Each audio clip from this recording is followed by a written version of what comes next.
Student, ये एक प्रश्न है जिसमें दो बल्ब लगे हुए हैं, एक 60 वाट का है और एक 100 वाट का है। यहाँ पर प्रश्न ये है कि विच बल्ब विल ग्लो ब्राइटर। तो इस क्वेश्चन को सॉल्व कैसे करेंगे? इस क्वेश्चन को सॉल्व करने से पहले मैं आपको कुछ बेसिक बताना चाहूँगा। जैसे सबसे इम्पॉर्टेंट चीज़ है कि आप देख रहे होंगे कि ये सर्किट जो है सीरीज की सर्किट है, यानी कि यहाँ पर दोनों बल्ब जो है वो किस में लगे हैं, वो सीरीज में लगे हुए हैं। और सीरीज का सबसे बड़ी प्रॉपर्टी होती है कि कोई भी सर्किट अगर सीरीज में कनेक्टेड है तो उसमें करंट की वैल्यू हमेशा एक ही रहेगी, यानी उसमें करंट सेम रहेगा। जैसे अगर आप इस डायग्राम को देखें तो यहाँ पर ये वोल्टेज सोर्स है, यहाँ पे दो रेजिस्टेंस लगे हैं R1 और R2, और यहाँ पर करंट की वैल्यू सेम है, यानी कि जो R1 में करंट होगी वही R2 में करंट होगी। तो इक्वेशन क्या बनेगा? I equal to I1 equal to I2। और दूसरी चीज़, वोल्टेज जो होता है सीरीज में वो डिफरेंट होता है। जैसे अगर यहाँ पे आप देखें तो वोल्टेज सोर्स B है और R1 के क्रॉस V1, R2 के क्रॉस V2, यानी कि आपको सीरीज सर्किट के लिए दो चीज़ जानना बहुत ज़रूरी है। पहली चीज़, सीरीज सर्किट में करंट की वैल्यू सेम होती है। अब आप सोच रहे होंगे सेम क्यों होती है? तो आप देखिए, जब यहाँ से करंट चल रहा है तो करंट के पास केवल एक ही पाथ है, केवल एक ही रास्ता है, तो यहाँ पर करंट की वैल्यू क्या होगी? सेम होगी। जबकि पैरेलल में इस तरह की सर्किट होती है और वहाँ पर अगर मान लीजिए यहाँ से I करंट चल रहा है तो ये करंट जाकर यहाँ पे डिवाइड हो जाता है, जबकि सीरीज में ये करंट एक ही फ्लो करता है, यानी कि सीरीज में करंट सेम होता है। और दूसरी चीज़ कि जो वोल्टेज होता है सीरीज में वो डिफरेंट होता है, यानी इस रेजिस्टेंस के अक्रॉस कुछ और वोल्टेज होगा, इसके अक्रॉस कुछ और वोल्टेज होगा, और दोनों वोल्टेज का जो सम होगा वो नेट वोल्टेज यानी V equal to V1 plus V2 होगा। अब आप सोच रहे होंगे कि इन सब चीज़ों को बताने का क्या फ़ायदा? क्योंकि इन चीज़ों का बताने का ये फ़ायदा है कि ये आपका बेसिक है। इस सर्किट को सॉल्व करने से पहले, इस क्वेश्चन को सॉल्व करने से पहले कहीं ना कहीं ये चीज़ आपको मदद होगी। चलिए अब देखते हैं जो इस क्वेश्चन आप एक बार दोबारा देख लें। क्वेश्चन ये था कि दो बल्ब अगर सीरीज में लगे हुए हैं, एक 60 वाट का है और दूसरा 100 वाट का, तो कौन सा बल्ब ज़्यादा ब्राइटर रोशनी देगा? तो इसका सलूशन करने के लिए दो तरीके हैं। या तो आप इस बल्ब के अक्रॉस वोल्टेज फाइंड कर लें कि यहाँ पे कितना वोल्टेज है V1 और यहाँ पर कितना वोल्टेज है V2, और दूसरा तरीका होगा या आप इनका एक्चुअल पावर फाइंड कर लें। चलिए 1 बाय 1 करते हैं तो तब आपको ज़्यादा ईजी होगा। तो पहला तरीका है कि इसके अक्रॉस हमें वोल्टेज फाइंड करना है। तो वोल्टेज फाइंड करने से क्या होगा, जिस बल्ब के अक्रॉस ज़्यादा वोल्टेज होगा, ज़्यादा वोल्टेज ड्रॉप होगा, वो बल्ब ज़्यादा तेज़ जलेगा। ठीक है, अगर 60 वाट के पे ज़्यादा वोल्टेज ड्रॉप होगा तो 60 वाट वाला बल्ब ज़्यादा तेज़ जलेगा। तो ये तरीका है।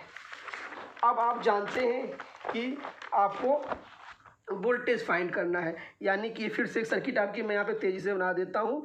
ये आपकी सर्किट है, एक बल्ब ये लगा है और एक बल्ब ये लगा है। ये आपका 60 वाट का है और ये आपका 100 वाट का बल्ब है। ठीक है, अब देखिए, आप जानते हैं मैंने इसके अक्रॉस वोल्टेज V1 ले लिया, ठीक है, और इसके अक्रॉस वोल्टेज V2 ले लिया। आप ओम्स लॉ के हिसाब से जानते हैं कि R equal to V upon I। ठीक है, तो अगर आप यहाँ से सॉल्व करेंगे तो V equal to I into R। ठीक है, क्रॉस मल्टीप्लिकेशन कर दिया आप यहाँ पे तो आप यहाँ पे देख रहे हैं कि V1 क्या हो जाएगा, I into R1, V2 I into R2। अब आप सोच रहे होंगे कि यहाँ पे भी I है, यहाँ पे भी I है। तो मैंने आपको शुरू में ही बताया था कि जो सीरीज सर्किट होती है उसमें करंट की वैल्यू सेम होती है, और यहाँ पर आप देख रहे होंगे कि ये दोनों बल्ब सीरीज में लगे हैं तो करंट की वैल्यू दोनों में सेम होगी। यानी कि हमें वोल्टेज फाइंड करने के लिए दो क्वांटिटी चाहिए। पहली चीज़ हमें करंट की वैल्यू चाहिए, दूसरी हमें रेजिस्टेंस की वैल्यू चाहिए। अब आप जानते हैं कि रेजिस्टेंस और पावर में क्या रिलेशन होता है। ठीक है, इस इक्वेशन को मैं एक बार आपको समझा देता हूँ। आप जानते हैं कि power equal to voltage into current, और R equal to V upon I या I equal to V upon R. तो आई की वैल्यू आप इक्वेशन 1 में पुट करेंगे तो V P equal to V into V upon R, यानी कि P equal to V square by R. अब आप सोच रहे होंगे कि रेजिस्टेंस फाइंड करने के लिए हमने ये क्यों यूज़ किया, यानी कि R1 फाइंड करने के लिए हमने P equal to V square upon R का क्यों यूज़ किया। इसका सबसे सरल तरीका ये है क्योंकि क्वेश्चन में आपको पावर दी गई है वाटेज में और आपको क्या दी गई है, वोल्टेज दिया गया है। तो आपको रेजिस्टेंस फाइंड करना है तो दो नोन क्वांटिटी है, तीसरी अननोन है, तो आप यही वाला इक्वेशन यूज़ करोगे, यानी P equal to V square by R. फिर यहाँ से आप फार्मूला यूज़ करो तो क्या आएगा, R equal to V square upon P.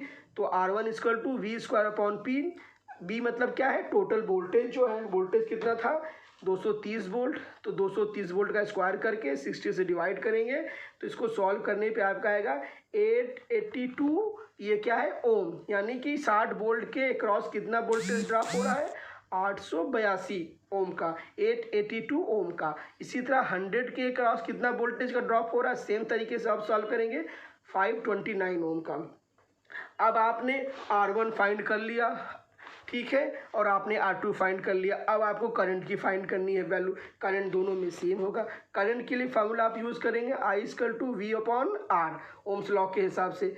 तो आई वी की वैल्यू क्या है 230, और ये सीरीज सर्किट है, आप जानते हैं कि सीरीज सर्किट में दोनों जो रेजिस्टेंस होता है वो जुड़ जाते हैं आपस में, यानी कि R1 plus R2 230 upon 882 plus 529 solve करेंगे आप तो आएगा 0.16 एम्पियर, यानी करंट की वैल्यू कितनी आई 0.16 एम्पियर। ठीक, तो अगर आप देखें तो 60 वाट का जो बल्ब है उसके लिए हमें दो चीज़ मालूम पड़ गई कि उसके के लिए रेजिस्टेंस कितना है 882 ओम और करंट कितना फ्लो कर रहा है 0.16 एम्पियर। इसी तरह 100 वाट का जो बल्ब है उसका रेजिस्टेंस कितना है 529 ओम और करंट कितना है 0.16 ओम। ठीक है, अब आप बहुत इजीली तरीके से वोल्टेज ड्रॉप फाइंड कर सकते हैं कि उसके अक्रॉस कितना वोल्टेज ड्रॉप हो रहा है। आप जानते हैं R equal to V upon I, तो V equal to I into are.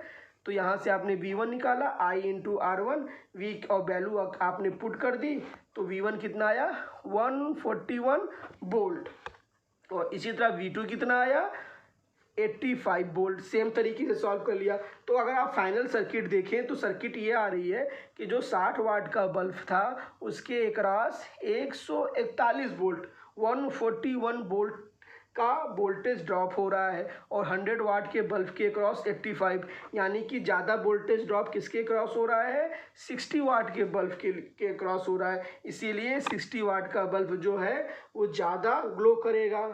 ठीक है, क्वेश्चन क्लियर आपको, यानी जिसके अक्रॉस ज़्यादा वोल्टेज ड्रॉप होगा तो बल्ब ज़्यादा ग्लो करेगा। तो 60 अक्रॉस के अक्रॉस ज़्यादा हो रहा है तो ज़्यादा वो ग्लो करेगा। ठीक है, यानी कि इसमें आंसर क्या होगा आपका 60 watt bulb will glow brighter, 60 watt bulb will glow brighter. ठीक है, और मेथड 2 यूज़ कर लेते हैं। मेथड 2 बेसिकली कुछ है नहीं, इसी के थोड़े से आगे की बात है।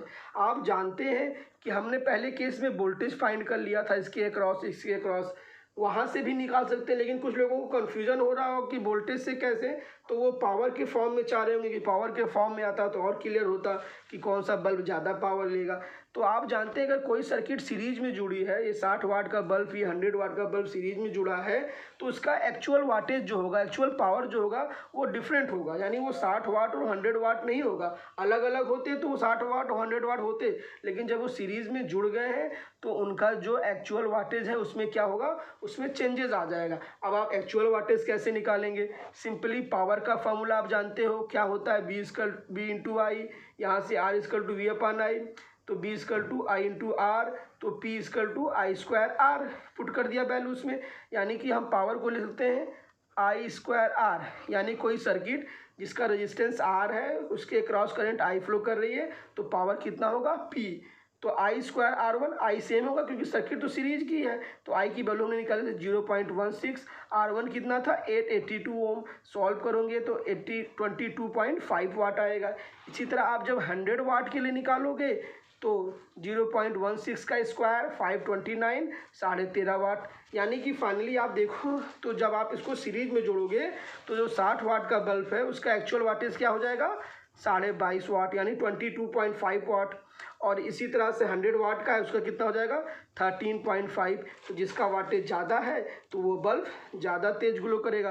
ठीक है, तो आपका 60 वाट का बल्ब जो है वो ज़्यादा तेज़ी से ग्लो करेगा, तो hence 60 watt will glow more brighter. अब मुझे यकीन है कि आपको दोनों तरीके से